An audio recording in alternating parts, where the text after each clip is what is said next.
Assalamu alaikum dear students. I am Professor Sayyeda Arbab Fatima. We are doing unit number 7 Introduction to Trigonometry of grade 10th. Today we are going to solve few examples of exercise 7.3. Let's move towards the lightboard for the solutions. Today we are going to solve few examples of exercise 7.3. आज हम exercise 7.3 के कुछ example को solve करेंगे और देखेंगे हम किस तरीके से different questions के solutions find कर सकते हैं. First example is if sin theta equals to minus 3 by 4 and cos theta equals to under root 7 by 4, find the remaining trigonometric functions. तो हमने क्या करना है, गिवन हमें है साइन की वैल्यू और गिवन है हमें कॉस की वैल्यू. हमने क्या फाइंड करना है, हमने फाइंड करना है रिमेनिंग ट्रिग्नोमेट्रिक फंक्शंस को.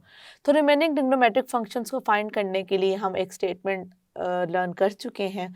उस स्टेटमेंट को पहले रिकॉल करेंगे और उसके बाद अपने क्वेश्चन को स्टार्ट करेंगे. वो स्टेटमेंट क्या है, some people have curly brown hair through proper brushing. So this is the statement that we have already learned it. तो हम क्वेश्चन को अब स्टार्ट करेंगे. Example number 1 is example number 1 में गिवन क्या है पहले वो लिख लेते हैं. Sine theta equals to minus 3 by 4 and cos theta equals to under root 7 by 4. Remaining जो है ट्रिग्नोमेट्रिक फंक्शंस उनको क्या करना है, फाइंड करना है. तो हमें क्या शो कर रहे हैं, जब भी हमने स्टेटमेंट रिवाइज की है उसमें हमने क्या देखा उसको यहाँ पे लिख लेते हैं. Sine theta,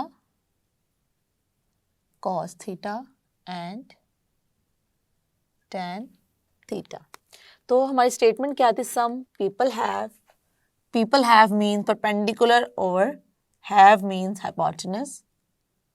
Some people have curly brown hair through proper brushing. तो इस स्टेटमेंट को यूज़ करते हुए हमने साइन, कॉस और टैन की वैल्यूज़ लिख ली हैं. और उसके बाद हम एक चीज़ और यहाँ पे मेंशन करते चले कि साइन का इन्वर्स क्या होता है. साइन किसके इक्वल होता है, उनके इन्वर्स बेसिकली हम यहाँ पे डिस्कस करने लगे हैं. Cos and tan. Sine equal होता है 1 ओवर कोसेकेंट थीटा. एस है तो यहाँ पे क्या होगा, सी. कॉस थीटा किसके इक्वल होता है, 1 over secant theta. Tan theta किसके इक्वल होता है, 1 ओवर कॉट थीटा. ये हमारे कुछ चीज़ें थी जो हमें यहाँ पे यूज़फुल होनी थी और हमने क्या किया, उनको ऑलरेडी यहाँ पे नोट डाउन कर लिया है. अब क्योंकि हमें पता है साइन क्या है, साइन होता है हमारे पास परपेंडिकुलर ओवर हाइपोटेन्यूज और कॉस क्या होता है, बेस ओवर हाइपोटेन्यूज. तो हमें क्या है, बेसिकली ये किसकी साइड्स की बात हो रही है, ये राइट एंगल ट्रायंगल की साइड्स की बात हो रही है. राइट एंगल ट्रायंगल में हमारे पास ये 3 साइड्स हैं, perpendicular, base and hypotenuse.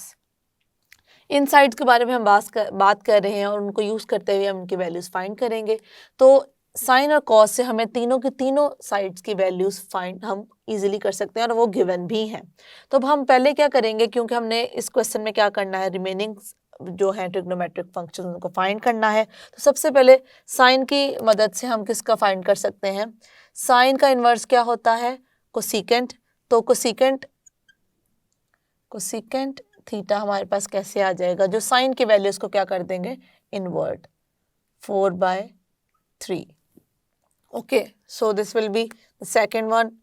Cos की क्या होता है, कॉस का इन्वर्स क्या होता है, कॉस का इन्वर्स होता है सीकेंट थीटा. तो सीकेंट की वैल्यू क्या आ जाएगी, 4 बाय अंडर रूट 7. उसके बाद हमारे पास आता है tan theta.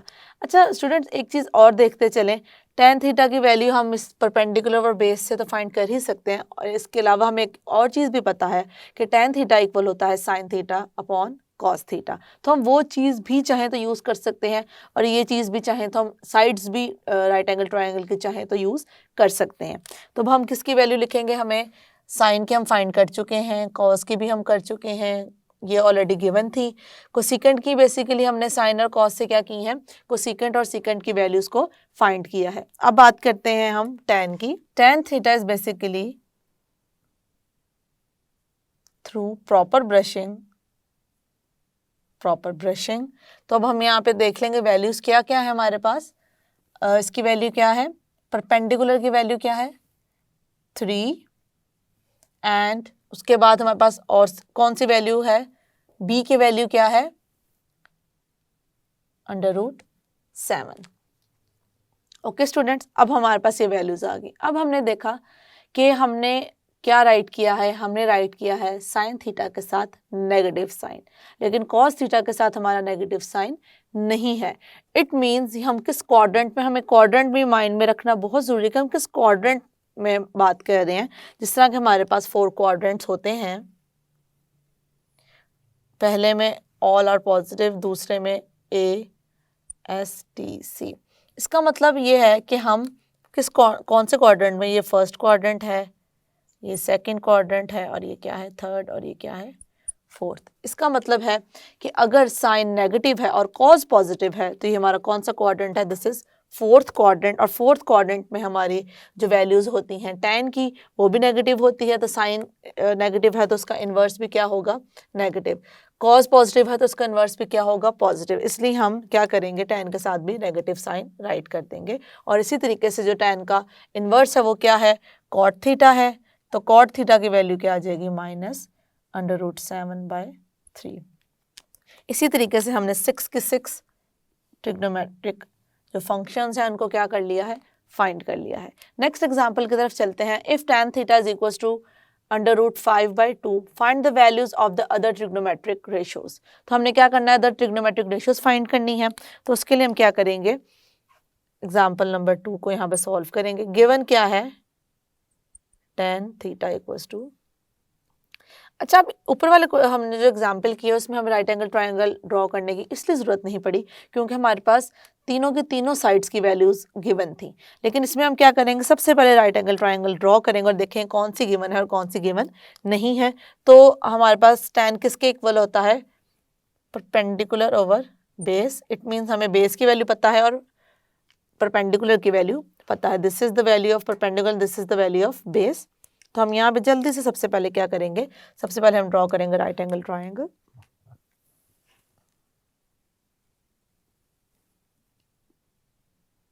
Like this.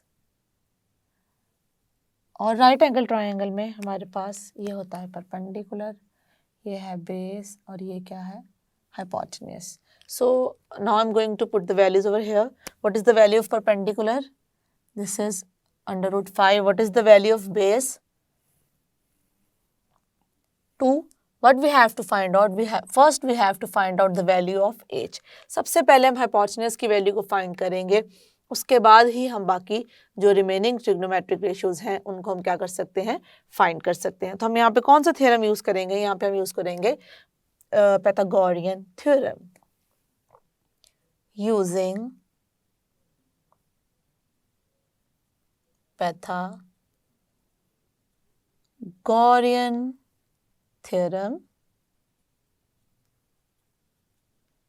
Pythagorean theorem हमें क्या बताता है, वो हमें ये बताता है कि जो आपकी हाइपोटेन्यूज है वो उसका हम स्क्वायर करें वो किसके इक्वल होगा, it equals to perpendicular square plus base square. अब यहाँ पे हम क्या करेंगे, वैल्यूज को पुट कर देंगे, √5 square plus 2 square equals to 8 square. Root and square will cancel out and we will have 5। 2 square equals to 4 and it becomes 9। अब क्योंकि ये है स्क्वायर में, हमें क्या चाहिए, स्क्वायर नहीं चाहिए, तो हम इसको स्क्वायर रूट ले लेंगे।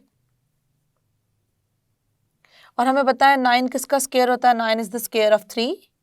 तो हमने पुट कर दिया, दोनों स्क्वायर और स्क्वायर रूट क्या हो जाएंगे, आपस में कैंसिल आउट हो जाएंगे और नेगेटिव हम टर्म को नहीं लेकर चल रहे, तो हमारे पास वैल्यू क्या आ जाएगी, एच की 3। एच की वैल्यू 3 है, परपेंडिकुलर की वैल्यू √5 है और बेस की वैल्यू हमारे पास क्या है 2 है। अब हमने क्या करनी है, रिमेनिंग ट्रिग्नोमेट्रिक रेशियोज क्या करनी है, फाइंड करनी है। चलिए उनको फाइंड करते हैं। तो हमारे पास पहले आ जाएगी साइन थीटा।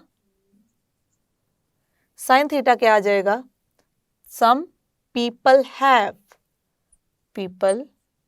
हैव, तो साइन थीटा की वैल्यू क्या आ जाएगी √5/3। उसके बाद साइन इनवर्स क्या होता है, कोसिकेंट थीटा इक्वल्स टू, हम इसकी वैल्यू को इन्वर्ट कर देंगे 3/√5। ये हो गई हमारे पास 2 टर्म्स 1 and 2। अच्छा, एक और हम काम करते जाते हैं, tan का जो इन्वर्स है उसके साथ ही मेंशन कर देते हैं ताकि हमारी 2 वैल्यूज एक साथ ही आ जाएं। तो कॉट की वैल्यू क्या आ जाएगी, कॉट की वैल्यू आ जाएगी 2/5। तो इसका मतलब है हमारे पास ये वाली टर्म भी साथ ही आ गई है। Okay, remaining 2 terms cos theta through some people have curly brown hair, so just put the value here. What is b, 2, and what is this is 2 and this is 3, so cos theta equals to 2/3।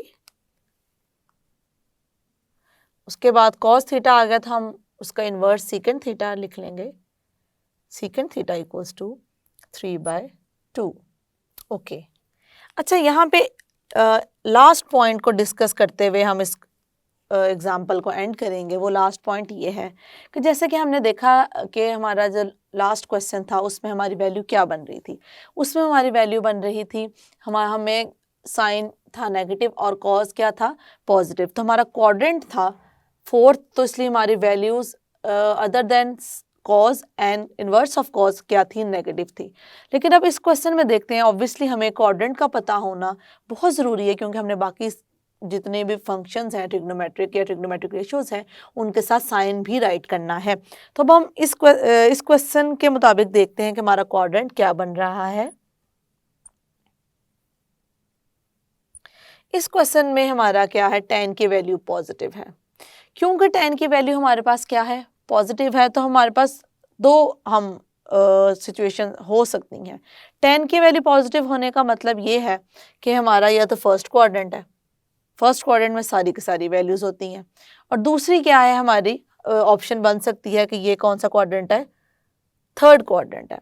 लेकिन हमें और कोई information given नहीं है, इसलिए इस confusion की वजह से तो हम फर्स्ट ही कंसिडर करके सारी की सारी जो टर्म्स हैं उनको क्या कंसिडर करेंगे, positive. So that's it student, today we have solve example number 1 and example number 2 of exercise 7.3। I hope कि हमने आज जो एग्जाम्पल सॉल्व की हैं वो आपको समझ में आ गई होंगी। इनकी प्रैक्टिस करें। See you in the next lecture. Take care self. अल्लाह हाफिज़।